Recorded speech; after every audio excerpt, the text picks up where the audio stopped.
That is the biggest thing for him when he comes back. He has to find a way to make sure that the ball isn't sticking as much. Now, what's going on? Welcome into my take is thank you for clicking on the video. Do me another favor and hit subscribe.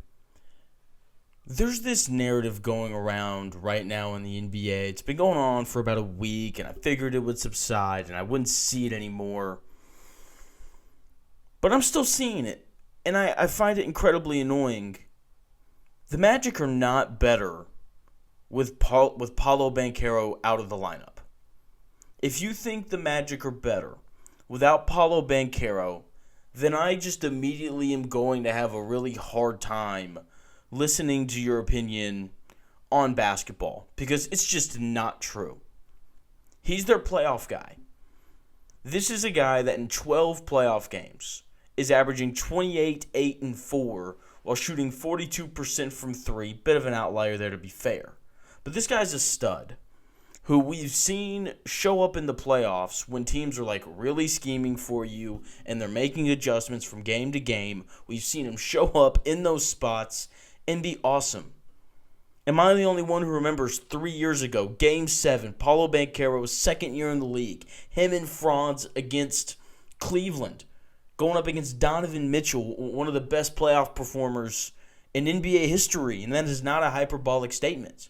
And in that Game 7, on the road in Cleveland, I watched Paolo Banchero walk into that building and drop 38 points, pull down 16 rebounds, and be the best player on the floor. And if Franz Wagner just shows up for half of a quarter in that game, the Magic win that series and they move on to the second round. And that's important because you need guys in the playoffs who can go get you a bucket.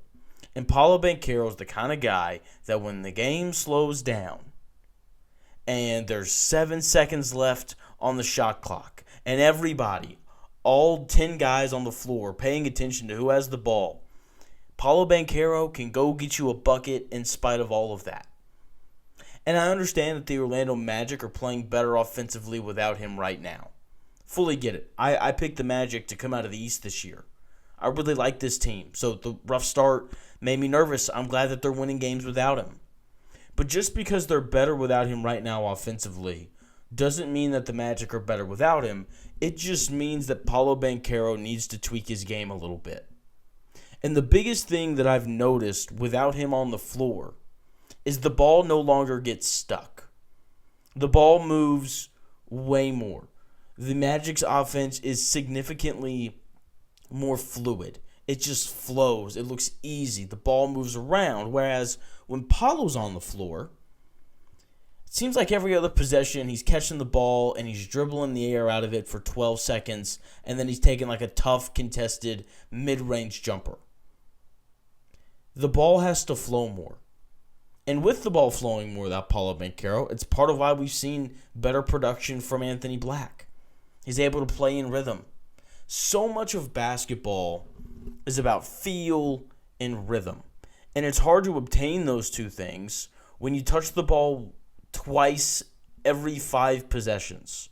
You need to touch the ball consistently to find that rhythm. It's part of why the Pacers were so good last year, because the ball just constantly moved, and when you're constantly involved, it just helps you find your rhythm even if you aren't getting shots up.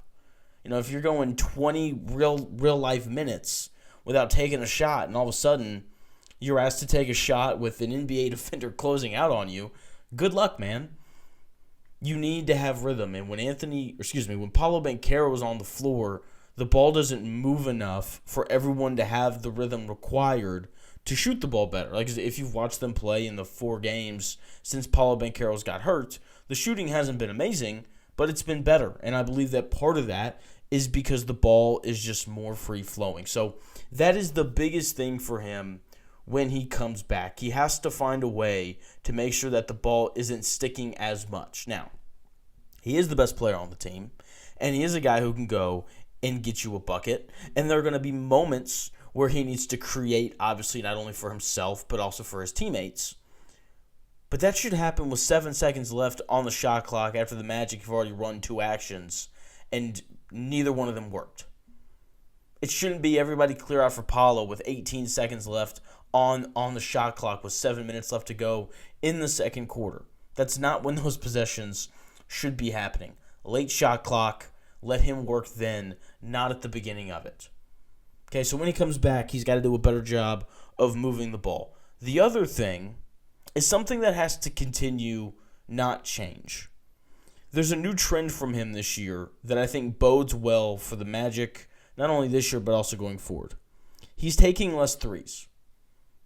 25% of his shots this year, or a little less than 25%, it's like 0.247% of his shots this year are coming from three. That's a career low. The year that he was an All-Star, this was around the number he was at. About 25% of his shots came from three. He's going to the rim more. Okay, it's not even just less threes, it's also more shots at the rim. It's less of those tough, contested, mid-range jumpers that, unless you're Kevin Durant, I don't really like guys taking. The average shot distance on Paolo Banchero's shots this year are 12 feet. That is the lowest mark of his career. The 1 year he was an All-Star, his shots came about 12.5 feet from the basket. So he's getting to the rim more. He's not settling for threes. And that is something that has to continue from him, because I don't think that you need a rocket scientist to see that a guy that's 6'10", 250 pounds needs to play at the rim. Now, obviously, Paolo Banchero's a very gifted guy who can operate on the perimeter. It's why he was the number 1 overall pick. He'd bring the ball up the floor against Duke, and they would set him screens, and he would handle the basketball, come off of them, and make the right read, whether that was scoring or making the right pass or skipping it to the corner, whatever it was. So he needs to be able to be on the perimeter because that's part of what makes him Paolo Banchero, but his shots need to come at the rim. The dude's only shooting 25% from three. That's pretty pitiful. That's not good at all. More shots at the rim, please. So if he can just keep the ball moving, keep getting to the rim, then the Magic will continue to win games when he comes back. He's a good passer. He's very capable of keeping the ball moving. And of course, again, this is a guy who can go get you a bucket when you need it. And those are the kinds of players that should bolster your offense. And I think that eventually, when Paolo Banchero comes back, all of that will kind of mesh together. And we'll see, not like a top 10 offense in the NBA, but, the 15th best offense in the NBA. That is very much within the grasp of Orlando, because they've got guys who can shoot. Anthony Black, he's an improved shooter. Jalen Suggs is back, shot 40% from three last year. Desmond Bane needs no introduction. They just have to find a way to marry all those guys with Paolo Banchero and Franz. I'd like to see Paolo handle the basketball a little bit more. I feel like he's used as a screener quite a bit, which is fine because he's 6'10", 250 pounds.